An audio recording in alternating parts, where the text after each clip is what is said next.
ბედნიერი ვარ, რომ მოგესალმებით ჩემს საკუთარ არხზე. ისეთი შეგრძნება მაქვს, თითქოს მის გარეშე ცხოვრება თურმე არ ყოფილა. რადგან არასდროს მყოლია ამდენი მეგობარი. ამდენი ადამიანი, ვინც ნახევარი სიტყვიდან მიგებს. და მას ვგრძნობ, როცა თქვენს თითოეულ კომენტარს ვკითხულობ. ზოგიერთი მათგანი პირდაპირ გულში ჩამწვდომია. შესანიშნავია, მადლობა ღმერთს ამისთვის. სწორედ ამიტომ გადავწყვიტე დღეს ქველმოქმედებაზე მესაუბრა. თავდაპირველად მინდოდა ეს დღე მსოფლიოს ულამაზეს ქვეყანაზე საუბრისთვის მიმეწყნა. წარმოუდგენლად ლამაზ ქვეყანაზე, და ვისაც ბუნება უყვარს, ვერასდროს ნახავს საქართველოზე უფრო ლამაზ ქვეყანას. და ვერასდროს შეხვდება ისეთ ადამიანებს, რომლებიც მზად არიან საკუთარი მკერდიდან გული ამოიღონ და გასცე. ერთხელ სწორედ ასეთი ჟესტით მოვიხიბლე. იცით, გულიდან გამომდინარე ჟესტით, ეს წარმოუდგენელი გულწრფელობაა, წარმოუდგენელი. მაგრამ შემდეგ ჩავრთე კომპიუტერი, შევხედე, ვინ რას მეკითხებოდა და ბევრმა ადამიანმა მოისურვა პირდაპირ გამოთქვა სურვილი, რომ ქველმოქმედებაზე გვესაუბრა. მესმის, რომ უცხო ადამიანებისთვის სიკეთის გაკეთების თემა ყოველთვის სიკეთეს იწვევს კეთილ ადამიანებში. მე კი მხოლოდ ასეთები მყავს ჩემს არხზე და დანარჩენებს ნაძირალებს, ადრე თუ გვიან გავყრით. წავიდნენ და სხვაგან აკეთონ ფული. და რა თქმა უნდა, ეს თემა მათთვის ძალიან უნიშნელოვანია. ისეთ რამეს მოგიყვებით, რასაც ვერასდროს ვერავისგან გაიგებთ, რადგან ამ თემატიკას ღრმად ვწვდები. ვიცი, როგორ დავეხმარო ადამიანს ეფექტიანად და ბოლომდე შევუსრულო ღმერთს მსახურება. ამიტომ, რამდენიც არ უნდა ილოცოთ, რამდენჯერაც არ უნდა გადაიწეროთ პირჯვარი, რა თქმა უნდა, თქვენზე არ ვამბობ ზოგადად. წარმოიდგინეთ ახლა ვითომ თქვენ თვალწინ ხდება, როგორ დგას ხატის წინ კიდევ ერთი პრეზიდენტი და როგორ ლოცულობს. დიახ. ისეთი შთაბეჭდილება იქმნება თითქოს სულიწმინდა გამოგვეცხადა ყოფილი საბჭოთა კავშირის ერთ-ერთი ქვეყნის პრეზიდენტის სახით, რომელიც ესეცა აფრინდება ჰაერში და აი ახლა ფრთებიც გაეზრდება. ის ლოცულობს, მაგრამ სინამდვილეში ფიქრობს, როგორ მოიპაროს რაც შეიძლება მეტი. ეს პოსტკომუნისტური ქვეყნების პრაქტიკაა, იმედი მაქვს, რომ ახლა ჩვენთან უკვე ყველაფერი სხვაგვარადაა. არავითარ შემთხვევაში მხედველობაში არ მაქვს ამჟამინდელი მთავრობა. მით უმეტეს, რომ არასდროს მინახავს, როგორ ლოცულობენ ისინი. ჯერ აქამდე არ მისულან. ამგვარად, მინდა გიამბოთ იმის შესახებ, რასაც ყველაზე მნიშვნელოვნად მივიჩნევ. რა შეუძლია ადამიანს გააკეთოს ცხოვრებაში, რომ გაიწმინდოს სინდისი, მივიდეს შემოქმედთან და უთხრას: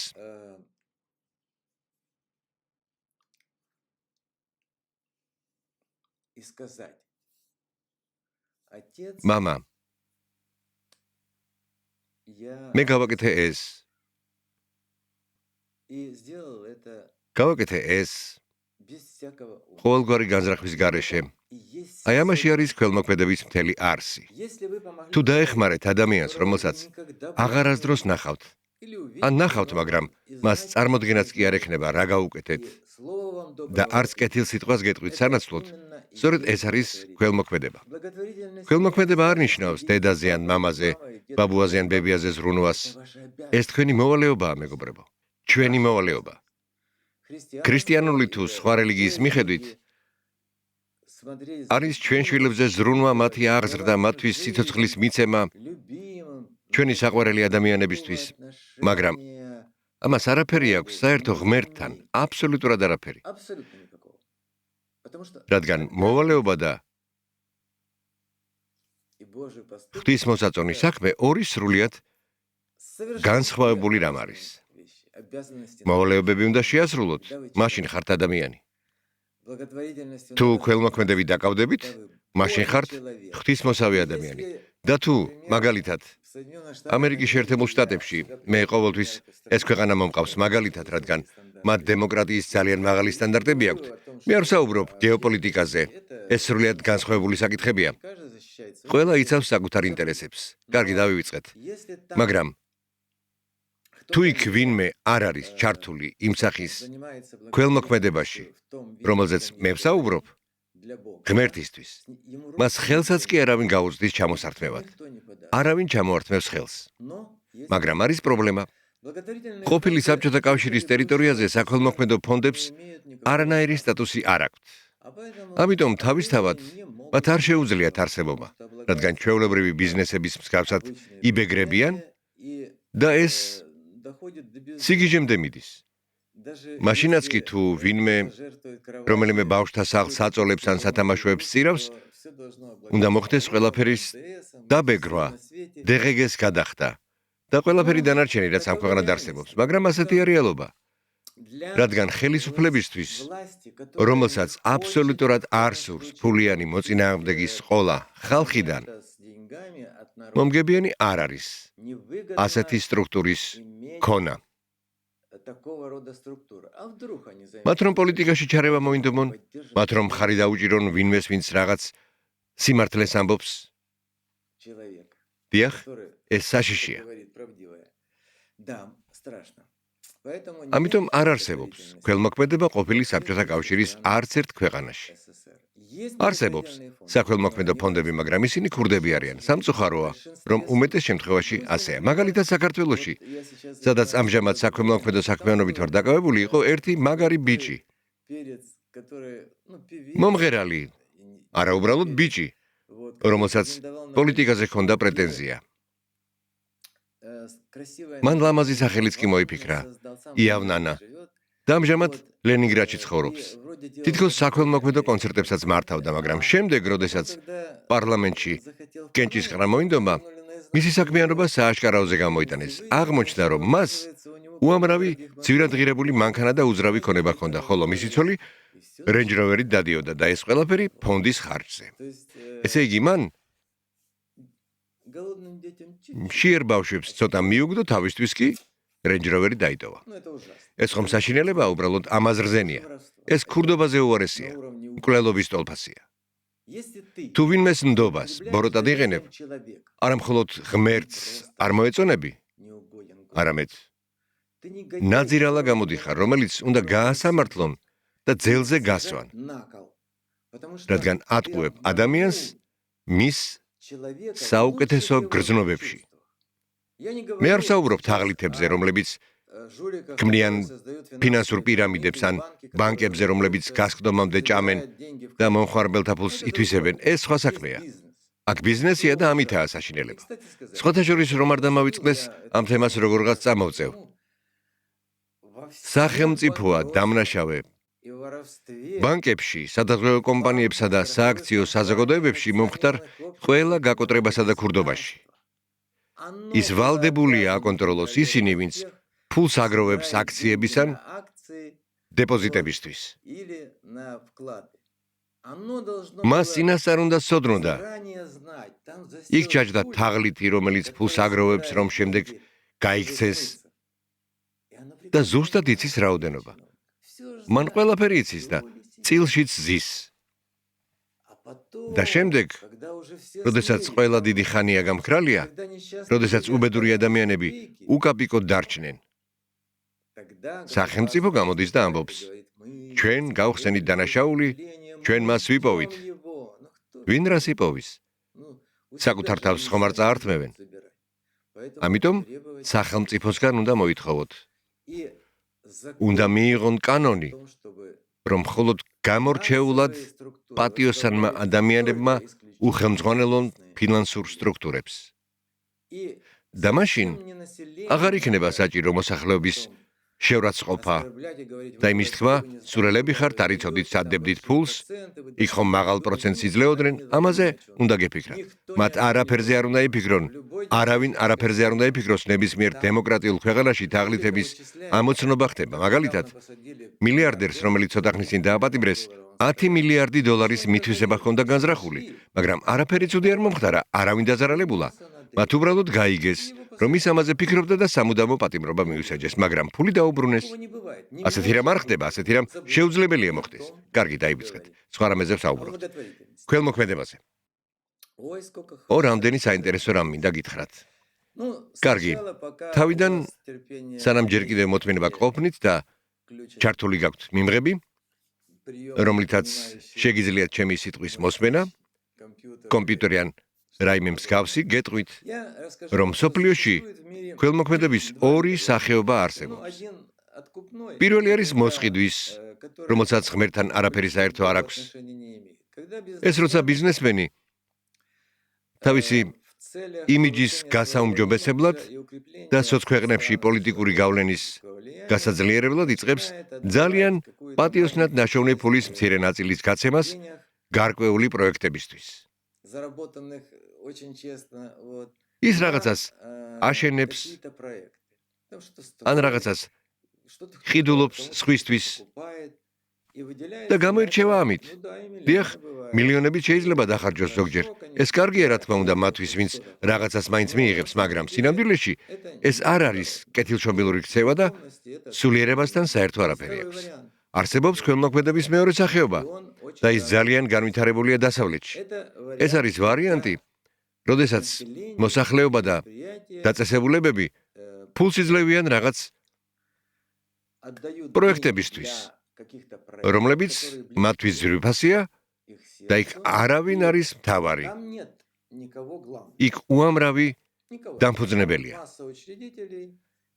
ამ ქვეყნებში არსებობს კანონი, რომლის მიხედვითაც სურვილი გიჩნდებათ, რომ ღმერთთან უფრო ახლოს იყოთ.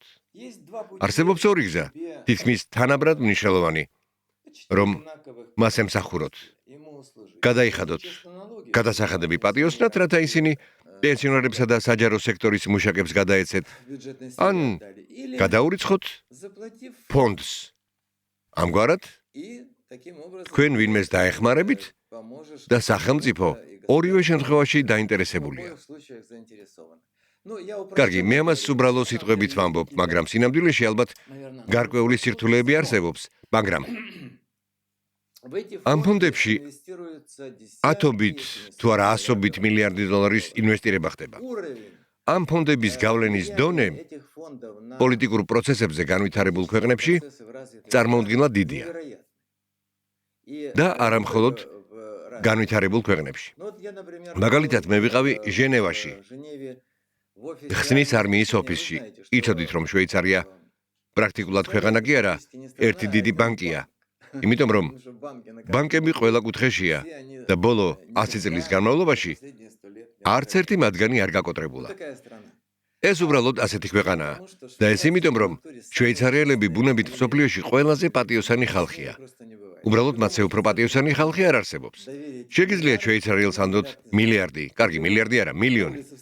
აი ქუჩაში ხვდებით ვიღაცას. თუ ის ქვეყნის მოქალაქეა და აძლევთ მილიონს, ის ისეთივე უტვინოა, როგორც ციმბირული თექის ჩეკმა. მაგრამ ამ მილიონს თქვენთვის შეინახავს, არ მოიპარავს, ასეთი ნატურა აქვთ. ისინი აბსოლუტურად საოცარი ხალხია. ისინი შეუხედავები არიან, რადგან გადაჯიშდნენ, არავის უშევდნენ თავისთან. არსებობს მილიონობით ჩვენთვის თითქმის გაუგებარი კონცეფცია, რომლებითაც ისინი ცხოვრობენ. მაგალითად, შეგიძლიათ შვეიცარიელს შეაფურთხოთ ის პოლიციაში გიჩივლეთ, ცხონერად პასუხს არ გაგცემთ, ასევე ძალიან კანონმორჩილები არიან.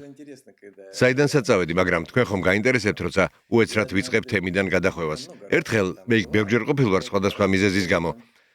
და ერთ დღეს რუსულენოვან ტაქსის მძღოლთან ერთად მგზავრობ და ვხედავ რიქს შუქნიშანზე. ალბათ 3 კილომეტრის სიგრძის იქნებოდა. ორივე გვერდზე კი მწვანე ისრები მიდიოდა. შეგიძლიათ გვერდით გადახვიდეთ და წახვიდეთ აქეთ-იქით. აქი ერთ რიგში დგანან. აქეთ-იქით არც ერთი მანქანა არ არის. ვეუბნები ტაქსის. მისმინე ბიჭო. ვასე ერქვა. რატომ უნდა ვიდგე გაღერთი საათი? გადაუხვიე მარცხნივან, მარჯვნივ და წავიდეთ ნელა ჩუმად. მან მითხრა, იცი? ლეონიდ მიხაილოვიჩ, ის ყოველთვის ჩემი ტაქსის მძღოლი იყო, მერსედეს 600 ჰყავდა.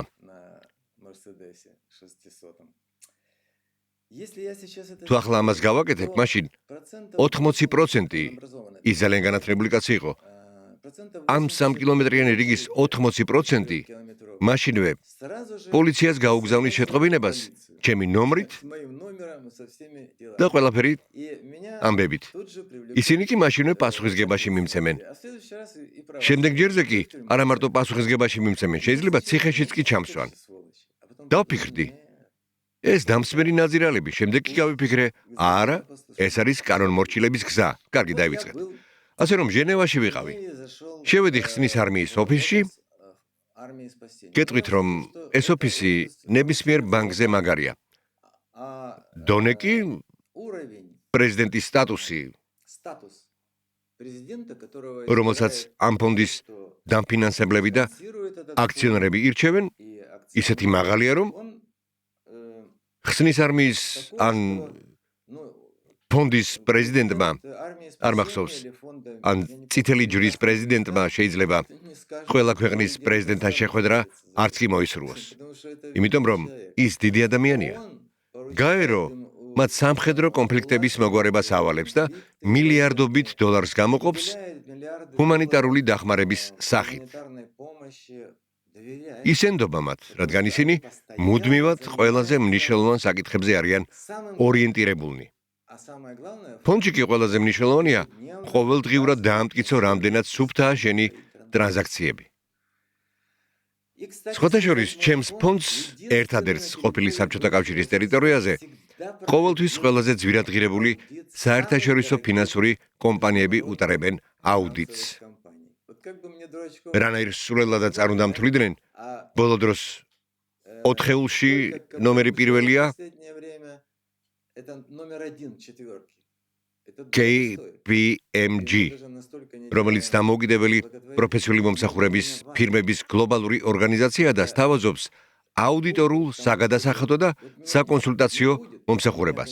ეს ძვირი ღირს ჩვენ ამდენად არც კი ვეწევით ხელმოქმედებას, მაგრამ ჩემთვის ეს მნიშვნელოვანია.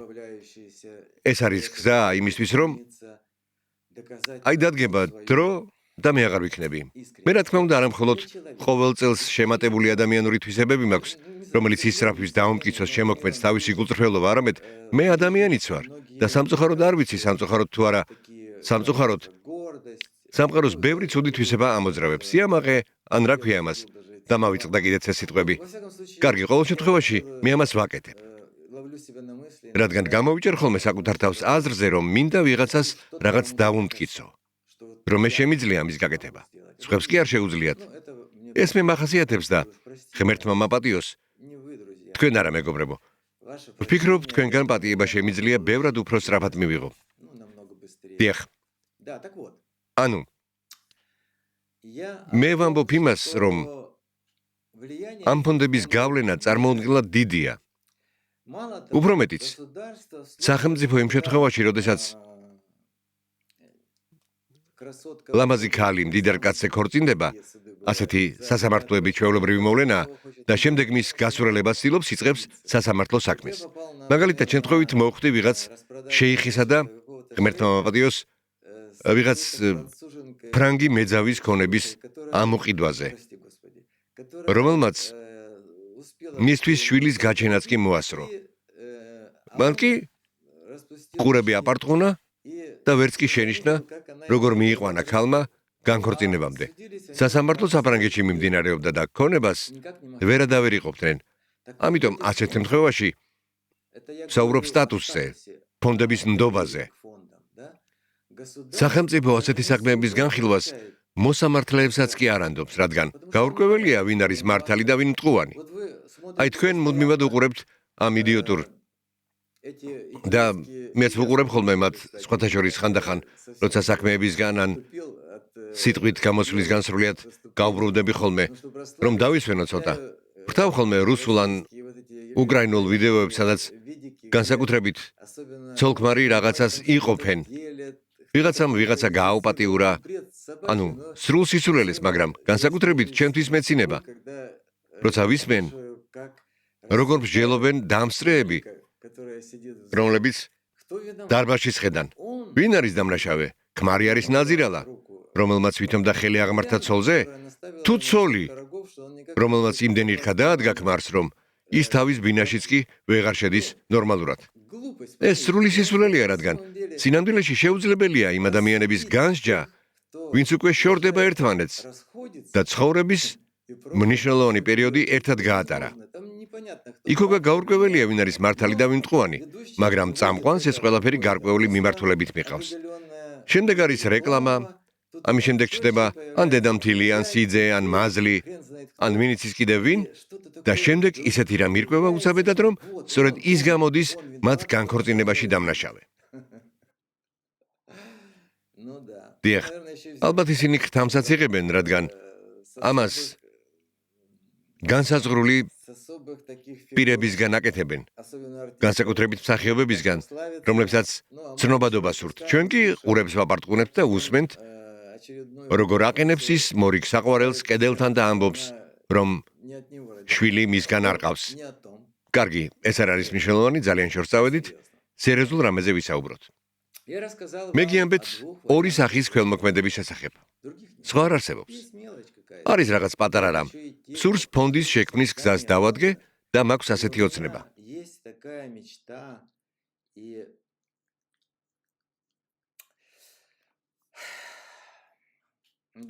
ხო. რა ქვია ამას? ახლა სიტყვები მავიწყდება, რადგან კარგი. ყოველ შემთხვევაში არსებობს, ეს არის ის, როცა ვინმეს თავისი კვალის დატოვება სურს ისტორიაში. სულელურია. არ არის კარგი, მაგრამ არც ისეთი არაფერია განსაკუთრებული. ესეც ადამიანურია. მინდა შეექმნა ფონდი, რომელიც როცა მე აღარ ვიქნები, ისეთივე ნდობით ისარგებლებს, როგორც ჩემს დროს არის და დაეხმარება ათასობით, მილიონობით ადამიანს. ახლა მოგიყვებით, რამდენად შორს წავედი ამ იდეით. ჩემი საქველმოქმედო მოგზაურობის დასაწყისი დაკავშირებული იყო დიდ ტრაგედიასთან, რომელიც დაემართა არ მინდა ამის თქმა ჩემთვის ძალიან ახლობელ ადამიანს. დავახლოვდი ღმერთს და მქადაგებლისგან მოვისმინე, რომ კარგი საქმეებით უნდა დავკავებულიყავი და დავხმარებოდი ადამიანებს და დავიწყე ამის კეთება. კიევში მქონდა ქარხანა სახელწოდებით ვულკანი. იქ გავხსენი საქველმოქმედო სასადილო და დავიქირავე 10 იურისტი.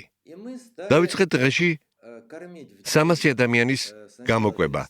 შემდეგ ვიყიდე მანქანები და გავედი ქუჩაში. დავიწყეთ უსახლკაროებისა და უბრალოდ იმ ადამიანების გამოკვება, რომელთაც ფული არ ქონდათ. დღეში 2000-მდე ადამიანის გამოკვება. ჩვენი ფონდი ევრონიუსზეც კი აჩვენეს, მაგრამ პრესაში მსგავსი არასდროს არაფერი უხსენებიათ. მე არასდროს, დიახ, ასე იყო. შემდეგ მე, როგორც შემოქმედმა ადამიანმა, დავიწყე ამ პროცესების უფრო ღრმად გამოკვლევა. გავაკეთე შესანიშნავი შხაპები, შემდეგ კი ყველანაირი ბრწყილების საწინააღმდეგო მოწყობილობა, რადგან უსახლკარო ადამიანებს ბევრი ხავთ. მეც მოგიყვებით, ვინ იყვნენ ეს ადამიანები, მაგრამ ეს ცალკე პროგრამაში უნდა იყოს. თუ დრო მექნება, დღესვე გავაკეთებ. რამდენი წუთია ვლაპარაკობ? 24 წუთი, ღმერთო ჩემო. ასე შეიძლება მთელი ცხოვრება გაფრინდეს. მისმინეთ, მეგობრებო. საინტერესოა. არ ტრაბახობ, უბრალოდ გიყვებით, როგორ მოხდა ეს ყველაფერი. შემდეგ სასადილო უმაღლესი დონის იყო, კარგი პროდუქტები, ყველაფერი საუკეთესო. ჩვენ ვრეცხავდით მათთან საცმელს და ორთქლში ვატარებდით ტილების მოსაშორებლად. შემდეგ ტილების გაყიდვაც კი ვისწავლეთ, რადგან არსებობს რაღაც ხალხური სამკურნალო ტრადიცია. მათ რაღაცნაირად ხილებში ამწნილებენ და შემდეგ ტუბერკულოზის სამკურნალოდ იყენებენ. ყველაფერს საინტერესოდ ვაკეთებდით. ფეხსაცმელს ვურემონტებდით, თმას ვკრეჭდით, წვერს ვარსავდით, გამოპრანჭულები გადიოდნენ ჩვენგან. მაგრამ ისინი იყვნენ, ვინც სტაციონარულ ცენტრში დადიოდნენ, ქუჩებში კი მანქანები დადიოდნენ და ცხელ გემრიელ კერძებს არიგებდნენ. იქ ბევრი მინისტრიც წავიყვანეს, სხვათა შორის იქ იყო ერთი ბიჭი, გვარად ოპანასენკო, წესიერი პოლიციელი. ასეთი ფიგურები იშვიათად შეხვდებათ, მაგრამ ის ნამდვილი პოლიციელი იყო. ზუსტად ისეთი, როგორებთანაც საბჭოთა პერიოდში ვმუშაობდი, როცა ქთა მისაღება არ ხდებოდა. არყის ბოთლი მაქსიმუმი იყო, რისი მოტანაც ჩემთან შეეძლოთ, ან მე შემეძლო მიმეტანა კოლეგისთვის, რომ რაიმე მეთხოვა. მაგრამ ის, რომ საქმე გამეყიდა, არ მინდა. მსგავსი არასდროს მომხდარა. ასე რომ ერთ დღესაც მივედით იქ, მე კი ვფიქრობ, რატომ მოვიდა? ის უკვე მგონი მინისტრის პირველი მოადგილე იყო, მანამდე კი შინაგან საქმეთა მთავარი სამმართველოს უფროსი და ხშირად მეხმარებოდა. მოკლედ, ჩვენ სასადილოში ვისადილეთ და მან მიამბო ისტორია, თუ რატომ მოვიდა. აღმოჩნდა, რომ მას ჰყავდა მეგობარი საბჭოთა კავშირის კომუნისტური პარტიის ომსკის თუ ტომსკის რეგიონული კომიტეტის მეორე მდივანი, ეს უკრაინაში მინისტრზე მაღალი რანგია. და ერთხელაც ის გაუჩინარდა და შემდეგ შემთხვევით გამოჩნდა კიევში, ძალიან უცნაურ ვითარებაში. ოპანასენკო უკვე გენერალ-პოლკოვნიკი იყო.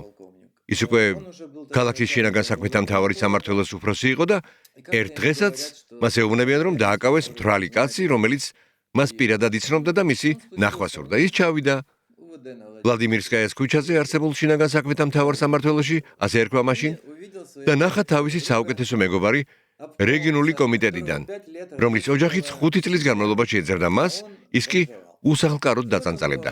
ასე რომ შეიყვანა თავის კაბინეტში, მე ამ კაბინეტში ნამყოფი ვარ, შინაგან საქმეთა მთავარი სამმართველოს ბევრ უფროსს ვიცნობდი. დიდი კაბინეტი, ყოველგვარი აღჭურვილობით, რომლითაც შეეძლო გამოეძახებინა ვინც სურდა, ნებისმიერი ადამიანი. ეს არის გიჟური, უზარმაზარი სტრუქტურა, რომელსაც შეუძლია ნებისმიერის დისკრედიტაცია და საქმეების გახსნაც კი. ინფორმატორების მთელი შტატით და მსგავსი რამეებით. ეს არის საბჭოთა ეპოქის მანქანა, გულუბრყვილო საბჭოთა ხალხის ძვლების დასამტვრევად. დიახ. და მიყვება ის, მათ ისაუბრეს და რეგიონული კომიტეტის წევრს არაფრის მოყოლა არ უნდოდა. ოპანასენკო კი ეუბნება მას, მისმინე მეგობარო, მე და შენ ხომ ოჯახებით მეგობრობდით. არ ვიცი, სად მეგობრობდნენ, მაგრამ ძალიან ახლოს იყვნენ. თან ეს რეგიონული კომიტეტის წევრი კაცი იყო. კარგი კაცი. ის ეუბნება, აიღე, მაგიდის უჯრიდან ამოიღო თავისი ხელფასი, ქთამს არიღებდა და მე მოგაწყობ სამსახურში. უზარმაზარი შესაძლებლობები მაქვს. მას ნამდვილად ჰქონდა ისინი იმ დროს. და ისე იცხოვრებ როგორც ნორმალური ადამიანი. მან კი მიიღო, იცი რა? თუ გინდა, მომეცი ფული ავიღებ. მაგრამ გინდა ისე დამეხმარო, როგორც არასდროს დამხმარებე ხარ ცხოვრებაში. რა თქმა უნდა, მინდა დაგეხმარო. გამიშვი ღვთისანაბარად და აღარასდროს მომძებნო. რა მოხდა, რატომ ეუბნები ასე? არაფერიც არ მომხდარა. უბრალოდ ასე იყო. ერთ დღეს პარტიული სხდომის შემდეგ სახლში დავბრუნდი. ეს მოულოდნელად მოხდა. რაიონული კომიტეტის პირველი მდივანი კი ჩემს ცოლს ეწვა ზემოდან. და რა დამემართა არ ვიცი, მაგრამ ახლა ბედნიერი ვარ, კარგად გრძნობ თავს. დღეს კარგად გრძნობ თავს. მაშინ კი თვითმკვლელობის ზღვარზე ვიყავი. და მე ჩუმად, ისე რომ ხელი არ შემიშლია მათთვის, ისინი რა თქმა უნდა, შეშინებულები წამოხდნენ, ჩაცმა დაიწყეს, ბოდიშებს მიხდიდნენ. მე კი არაფერი მესმოდა, მოვაგროვე. არა, ნივთებიც კი არ მომიგროვებია. აი ახლა ვიხსენებ, გასაღებიც კი არ ავიღე. გამოვედი ბინიდან და მას შემდეგ აღარავის უნახი ვარ. ჩემი ცხოვრების შესახებ კი და ეს სხვამ მოგიყვეს. შემდეგ მე ოპანასენკოს მოვუყევი, ვინ არიან უსახლკაროები. დედოფალი, პრინცი ჰარი და მისი მშვენიერი ცოლი, გვირგვინოსანი დედოფალი, რატომ თვლიან დიდპატივად წელიწადში ორჯერ უსახლკაროების გვერდით ცეცხლთან ღამის გათევას და იმის ჭამას, არ ვიცი, ალბათ იმავე ჭამას, რასაც ისინი მიირთმევენ. ყოველ შემთხვევაში ეს პრესისთვის არ არის, იმიტომ რომ იქ პრესა კატეგორიულად დაკრძალულია. ეს არ არის საზოგადოებრივი იმიჯისთვის. ამას იმიტომ აკეთებენ, რომ ისინი გარკვეული კატეგორიის ადამიანები არიან. ამასთან უსახლკაროები, ჩემო მეგობრებო, მთელ მსოფლიოში ყოველთვის ერთი და იმავე პროცენტს შეადგენენ. და სიმართლე არ იქნება ის, თუ ვინმე გეტყვით, რომ უკრაინაში ან რომელიმე სხვა ქვეყანაში საჭმელი არაა. მე ისინი მთელ მსოფლიოში მინახავს, იმიტომ რომ პირველი 40 წლის განმავლობაში, როცა ბიზნესსა და კარიერას ვიქმნიდი, სულ დავრბოდი. რამდენჯერმე შემოვუარე დედამიწას, დღეში 10 კილომეტრს დავრბოდი, ნიუ-იორკშიც, ანკარაშიც, თელ-ავივშიც და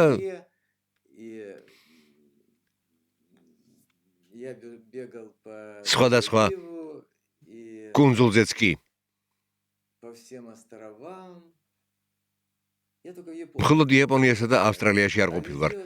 დანარჩენ თითქმის ყველა ქვეყანაში მირბენია. ტაილანდშიც დავრბოდი. კანარის კუნძულებზეც და ღმერთმა იცის კიდევ სად. მოკლედ ყველგან. ხოლო იქ სადაც იახტით მოგზაურობდი, ვწურავდი, თუმცა ეს სხვა თემაა. მესინი ყველგან მყავს ნანახი. ნიუ-იორკშიც მირბენია, მახსოვს მგონი 96-ში თუ 95-ში, როცა კუჩმამ ბილ კლინტონთან შეხვედრაზე წამიყვანა. მე და ჩემნაირები, ღმერთო, იქ სულ უკან დამყვებოდნენ, სარბენად ადგილი არ მეგულებოდა, ძალიან ცოტა პარკი იყო. ქალაქი კი მთლიანად ცათამბჯენებითაა სავსე. ეს აუცილებლად უნდა ნახოთ, მეგობრებო, აუცილებლად. რა შეუძლია კაცობრიობას. უბრალოდ ზემოთ აიხედავ და ხედავ იმ გენიას, იმ უზარმაზარ პოტენციალს, რაც ადამიანშია ჩადებული. უფალი დიდებულია. უბრალოდ დგას 50-50-ზე მეტრის ზომის უზარმაზარი შენობა, რომელიც თითქოს ცაცდება. ხო და ჩემ უკან მორბოდნენ ეს უსახლკარო ბავშვები, ძირითადად შავკანიანები. ხელში თუნუქის ხილა ეჭირათ, შიგნით ხურდას აჟღარუნებდნენ და ყურადღებას მთხოვდნენ. მე კი რუსულის გარდა სხვა ენა არ ვიცი. ეს უკრაინულია.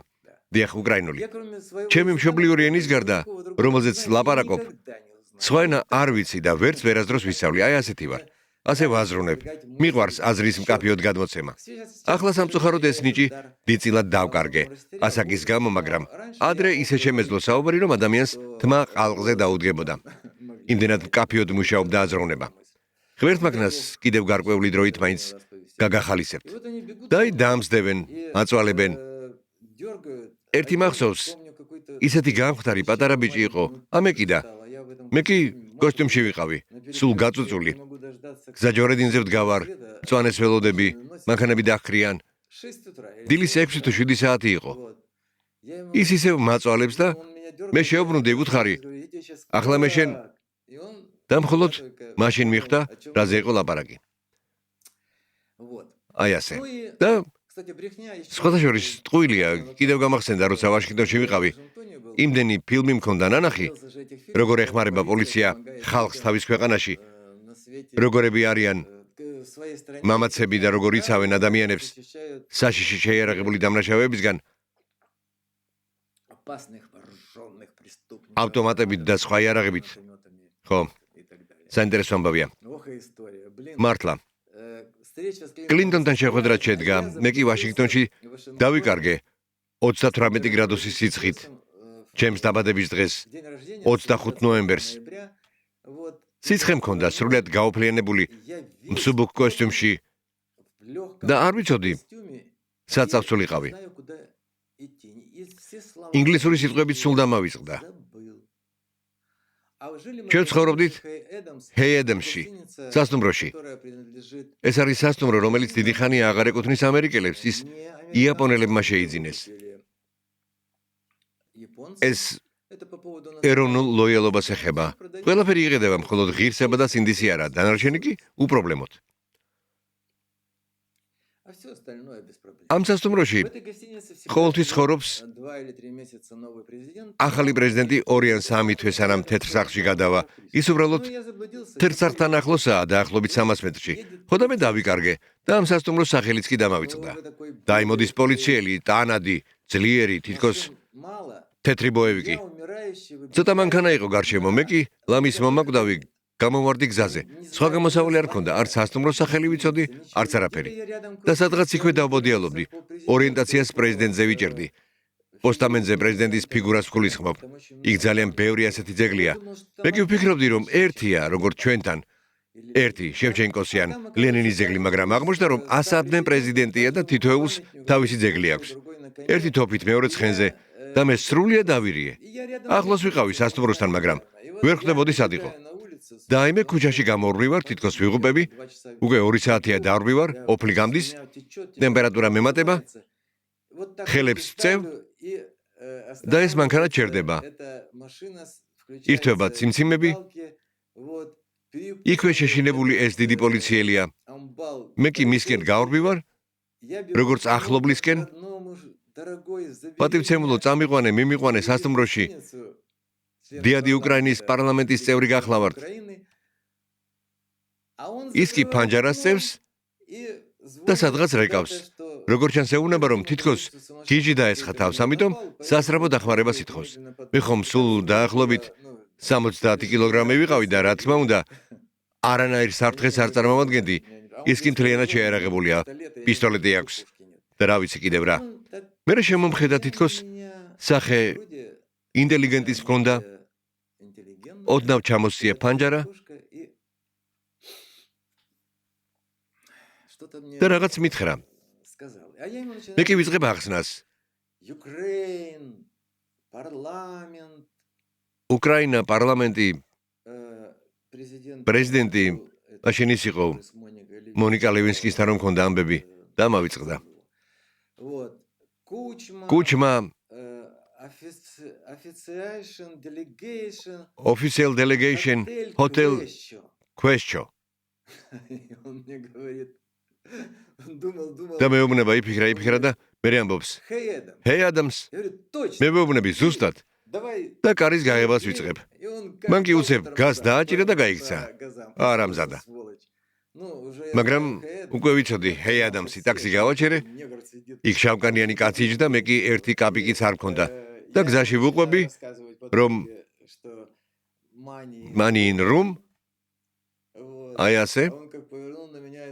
და მან ჩემკენ რომ მოაბრუნა თავისი მხეცური სახე თეთრი კბილებით გავიფიქრე, მორჩა ამავე მანქანაში ბოლოს მომიღებს მეთქი, მაგრამ აღმოჩნდა რომ სასტუმრო სულ ახლოს იყო და იქიდან ბილადრიან მოდიოდა ტაბაჩნიკი. ხელი დაუქნიე, მან $5 მომცა, ხოლო მრიცხველზე $3 ეწერა. დავივიწყოთ, ამაზე არ ყვები. უბრალოდ დროჯერ კიდევ გვაქვს, პირველ საათამდე სანამ მოთმინება გეყოფათ, კიდევ შემიძლია რაღაც ძალიან მნიშვნელოვანი ყველაზე მთავარი მოგიყვეთ. აი ასე. უკრაინაში არაფერი გამოვიდა, რადგან საკითხში არ ჩაურმავებულ ვარ. ეს გამოსასყიდი იყო, მიუხედავად იმისა, რომ თავად ყოველ კვირას მივდიოდი იმ ცენტრში და დაახლოებით ისეთ ქადაგებებს ვუგითხავდი, როგორცაც ახლა თქვენ გიყვებით. იმ დროს ბევრად უფრო კრეატიული, საინტერესო, სიმპათიური და ჭკვიანი ვიყავი. თავად სინჯავდი საჭმელს, მაცევრებში ვიყურებოდი, ვამოწმებდი სუფთა იყო თუ არა საპირფარეშოები, ვეკითხებოდი თანამშრომლებს, აბანავებდნენ თუ არა უსახლკაროებს, რა პრობლემები ჰქონდათ, ვინ შეხედა მათ არასწორად. იქ მართლმადიდებელი მღვდლები და სხვა სასულიერო პირებიც მიმყავდა. ისინი იმ ადამიანებს ცხოვრებისკენ დაბრუნებას მოუწოდებდნენ, მაგრამ ამას შედეგი არ მოხონდა. ისინი საკუთარი ცხოვრებით ცხოვრობდნენ, მე მათ ძალიან კარგად ვიცნობ. და იყო ასეთი თემა. მინდა გითხრათ, ქუჩაში არასოდეს მისცეთ ფული განსაკუთრებით იმ ადამიანებს, რომლებსაც ხელში პატარა ბავშვი უჭირავს. ისინი ყველანი დამნაშავეები არიან. ამ საკითხზე იმდენი გამეგება, ღმერთო ჩემო, არც კი ვიცი, როგორ მოგიყვეთ. ჯერ ერთი ბავშვის ქირაობა თვეში $400 ღირს. ბავშვს აქირავებენ 3 წლამდე ასაკის ბავშვის ფასი, მაშინ 2000 წლამდე $400 იყო თვეში. ერთხელ შევამჩნიე, რომ ბევრი დედა მოდიოდა ჩემთან და მეუბნებოდა, ბატონო ლეონიდ, თქვენ ასეთი დიდი ადამიანი და პარლამენტარი ხართ, ბოშამ ჩემი შვილი მოიტაცა. ვფიქრობ, ახლა ვიპოვი ამ ბოშას. ვურეკავ, ოპანასენკოს პოულობთ იმ ქალს, ის კი ამბობს, რას ნიშნავს მოვიტაცე, მე ხომ ფულს ვუხდი. უბრალოდ 1-2 დღით დავაგვიანე გადახდა. დიახ, მე ეს ბოშები ბავშვს ტალახით ცვლიდნენ და გზაჯვარედინებზე დახავდათ. ახლა როგორ არის არ ვიცი. შემდეგ სხვა ტენდენცია გაჩნდა. მოულოდნელად ტაქსით მოხავდათ ჩემთან და პირდაპირ სასადილოსთან ტოვებდნენ ფეხებ მოკვეთილ ადამიანებს. სისხლში იყვნენ, ფეხებზე ხორცის ნაგლეჯები ეკიდათ. ვფიქრობდი, ღმერთო, რა კეთილშობილი ადამიანები არიან, როგორ უპოვიათ, სადღაც ეს უბედური უსახლკარო და ჩემთან მოუყვანიათ, რადგან საავადმყოფოები უსახლკაროებს არ იღებდნენ. მათთვის ისინი ადამიანები არ იყვნენ, არავინ იყვნენ, მტვერი. თუმცა თავად ვინ ხართ? ისეთივე არარაობა, თითქოს მიწის ქვეშეთიდან ამოსული.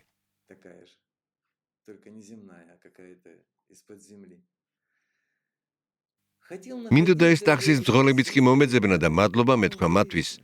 შემდეგი გაირკვა, აღმოჩნდა, რომ ამ უბედურ უსახლკაროებს მაფიოზური ოპერაციებისთვის ამზადებდნენ. აძლევდნენ არყის ბოთლს, მერე რელსებზე აწვენდნენ და აი უკვე ფეხების გარეშეა. შემდეგ კი საჭიროა ჩერნოვეცკი, რომელიც მაშინვე მთელ ჯანდაცვის სამინისტროს ფეხზე დააყენებს, უსახლკაროს აწვენენ, რთულ ოპერაციას უტარებენ და უკვე ბანდიტებმა უყიდეს ეტლი გამოხავთ ხრეშატიგზე სადღაც ან სხვა ადგილას, სადაც ხალხია და ის უკვე ფულს აგროვებს. შემდეგ ლამაზად მიყავთ არყის ბოთლით, მას ასმევენ, აჭმევენ, ფულის შეგროვების დროს. ის უბედურია, შეიძლება დონეცკში ან ავღანეთში ომის გმირადაც კი გაასაღოს თავი. ეს უზარმაზარი ფულია. თქვენ ვერც კი წარმოიდგენთ, რაზეა საუბარი. მაფია. მას იქ არაფერს აძლევენ. არყისა და ბუტერბროდების გარდა სამაგიეროდ მას აქვს ბინა და ის ცხოვრება, რომელზეც ოცნებობდა. პრინციპში მას მხოლოდ მოთმენა სჭირდება, სანამ ფეხებს მოაჭრიან, მაგრამ რადგან მთვრალია და ნარკოზის ქვეშაა, არაფერი ახსოვს. ასე გვარდება ეს ყველაფერი. სამაგიეროდ ცხოვრება უზრუნველყოფილი აქვს და მას ისევე ექცევიან, როგორც მე ვიცი და როგორც შინაგან საქმეთა სასამართლოში მიიღებოდნენ მეტნაკლებად კეთილშობილურად. ბევრად უფრო კეთილშობილურად, ვიდრე სახელმწიფო, რომელიც ვალდებულია იზრუნოს თითოეულ თავის მოქალაქეზე. მუშაობს თუ არ მუშაობს ის, რასაც არ უნდა აკეთებდეს. თუ ჩვენ პატრიოტებად ვთვლით თავს, მაშინ ისინი საზოგადოების ნარჩენები არ არიან. ადამიანის გადაკეთება შეუძლებელია, ეს მხოლოდ კომუნისტებს მიაჩნდათ ასე და ფაშისტებს, ჰიტლერსაც ასე ჯეროდა და სტალინსაც, რომ შეიძლება ადამიანისგან ყველაფრის შექმნა, ცუდისგან კარგის და პირიქით. არა. კომუნიზმის მშენებელი, რომელიც ბოლო წვეთს სისხლამდე ყველაფერს გასცემს იმისთვის, რომ დიდი მომავალი აშენდეს. არა. ადამიანები არ იცვლებიან და ვერავინ ვერასდროს ვერაფერს იზამს. თუ თვითონ ადამიანი არ შეიცვალა, თუ მას ღმერთი არ შეეხება, მაგრამ ეს იშვიათი შემთხვევაა. დავივიწყეთ. უკრაინაში არ გამოვიდა, საქართველოში კი გამოვიდა. არ გამოვიდა იმიტომ, რომ მქონდა შენობა, ამ შენობაზე მაშინაც კი, როცა მე ვიყავი ვიღაც ნაძირალა, რომელიც იმ სისტემაში იჯდა. ეს არის თაღლითური სტრუქტურა, რომელიც გასცემს ნებართვებს, არიან მეხანძრეები, არიან სხვაებიც. არავინ იძლეოდა ნებართვას, რადგან მთავრობა ჩემ წინააღმდეგ იყო. ისინი იქ ყველას, ეს არ იყო მუნიციპალური სტრუქტურები, არავინ იძლეოდა ნებართვას. ყოველდღე შემოწმებები. რა ჯანდაბაა? ეს ხომ აუტანელია, ვის უნდა ასეთი სამუშაო, როცა გამუდმებით გდევნიან. დრო კი უკვე ცოტა მქონდა, როგორც მერს, რომ უსახლკაროების თავშესაფარში მევლო, მაგრამ ის რაც ვნახე, სახელმწიფო სტრუქტურებში, იქ სადაც ბავშვებს ზრდიან, ეს საშინელება. ეს არ უნდა იყოს სახელმწიფო დონეზე. არ უნდა იყოს. მხოლოდ როგორც დროებითი ადგილი, სანამ ბავშვს ოჯახში არ წაიყვანენ, ან სხვანაირად არ გადაწყდება მისი ამბავი. უკეთესია ოჯახში. და ყველა მიჰყავთ. ისრაელში არც ერთი ძაღლი არ არის ქუჩაში, არც ერთი. ყველა ოჯახებში მიჰყავთ. რიგრიგობით. კატა კი ბევრია. არ ვიცი, ადგილობრივები არიან თუ არა, არ ვიცი. ალბათ ოდესმე უფალს ვკითხავ. მეც ხომ ნახევრად ებრაელი ვარ. შეიძლება განმანათლოს, რატომ აქვთ კატების მიმართ ასეთი დამოკიდებულება. იქ ძალიან ბევრნი არიან. თან იმასაც ახერხებენ, რომ ჩიტების ბუდეებს ანადგურებენ. არ არის კარგი. მართალია მათ კასტრაციას უკეთებენ. აქ ისე არ დასდევენ გოგოებს, როგორც ჩვენთან.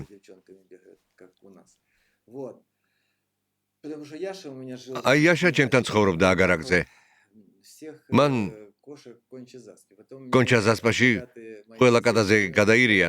მე ჩემს მდიდარ მეზობლებს სულ ჩემთან მოყავდათ კნუტები და მეუბნებოდნენ, რომ ეს იაშასებია. ამიტომ მე უნდა მიმეხედა მათთვის. ეს ხუმრობით. არა, იაშა მათ არ აღიარებდა. ხოლო გენეტიკური ექსპერტიზა ჩვენ არ ჩავგიტარებია. ქუჩაში ძაღლები არ არიან. და სხვა ქვეყნებშიც რაღაც არ მახსენდება, მაგრამ ადამიანი ეს ამაყად მხოლოდ ლენინურად კი არ ჟღერს. ის ღვთის ქმნილებაა. ერთადერთი ქმნილება, რომელსაც ღმერთმა ასეთი ყურადღება მიაქცია. შექმნა თავის ხატად და მსგავსად მიანიჭა უდიდესი თვისებები.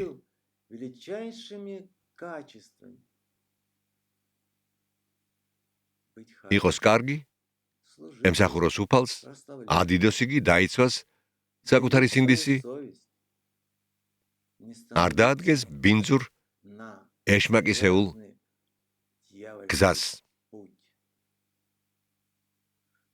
მეგობრებო, საქართველოში მე ეს შესანიშნავად გამომივიდა.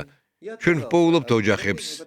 მე ვარ ვთქვი კვებაზე, რადგან ეს ყველაფერი სისულელეა და უფრო პოლიტიკური აქციაა. ადამიანები იწყებენ ფიქრს, თითქოს მე პარლამენტში წასვლას ვაპირებ. არა, არცად წასვლას არ ვაპირებ.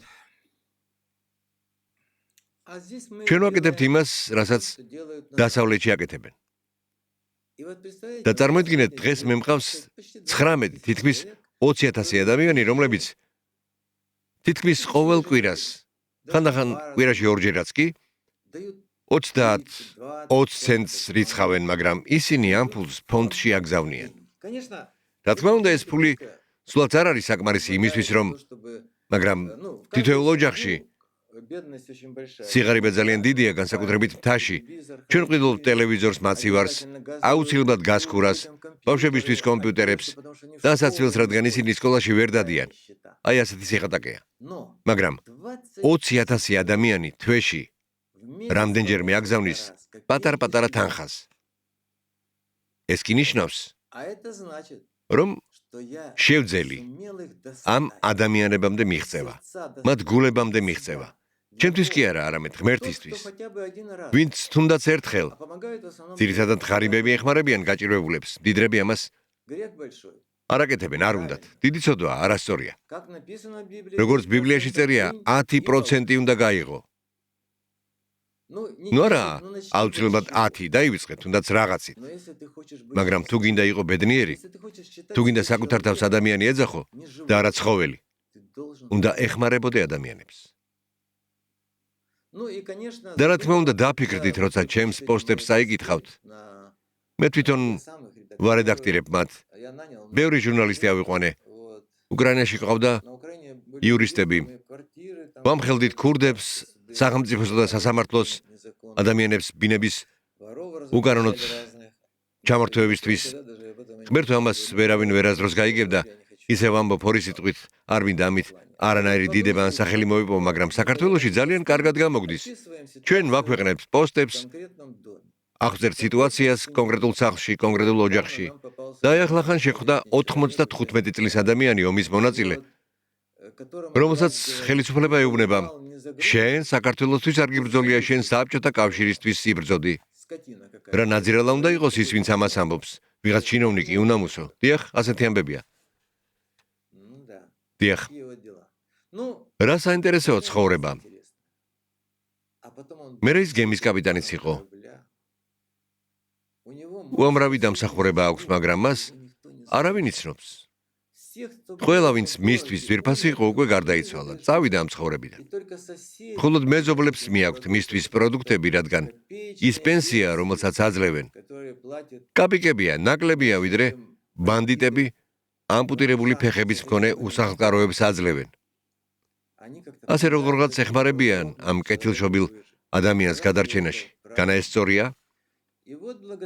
და ამ 20,000 ადამიანის წყალობით ჩვენ ამოვიყვანეთ უფსკრულიდან დაახლოებით 1000-მდე ადამიანი. ნამდვილად. ხოლო თუ შეხვალ ჩემს საიტზე ქველმოქმედი საქართველო, თქვენ იხილავთ საოცრებებს. როცა ჩემს პოსტებს ნახავთ, შეადარეთ თქვენი პრობლემები იმ ადამიანების პრობლემებს, ვისაც ისინი ნამდვილად აქვთ. თქვენ მეგობრებო, პრობლემები საერთოდ არ გაქვთ.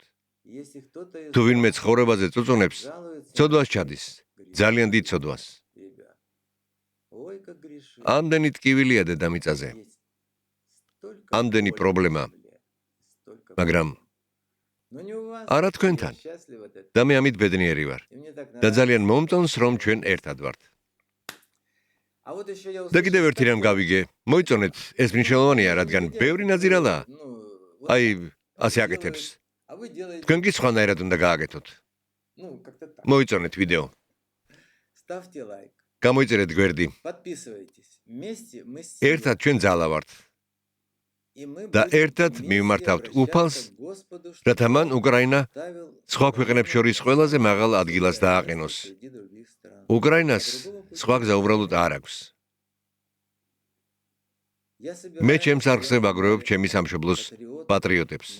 გაითვალისწინეთ ეს. და რა თქმა უნდა, ყველას უსურვებ ბედნიერებას, ჯანმრთელობას, სიყვარულს, სიხარულს. შემდეგ ჯერზე მოგიყვებით ისეთ ლამაზ ქვეყანაზე, თქვენს გულში ისეთი სითბო დაისადგურებს, გრძნობეს სითბო უკვე იღრება თქვენში. ამიტომ წყვეთ ჩემს გამოსვლას, წარმატებები მეგობრებო. ყველა მიყვარხართ და პატივს გცემთ.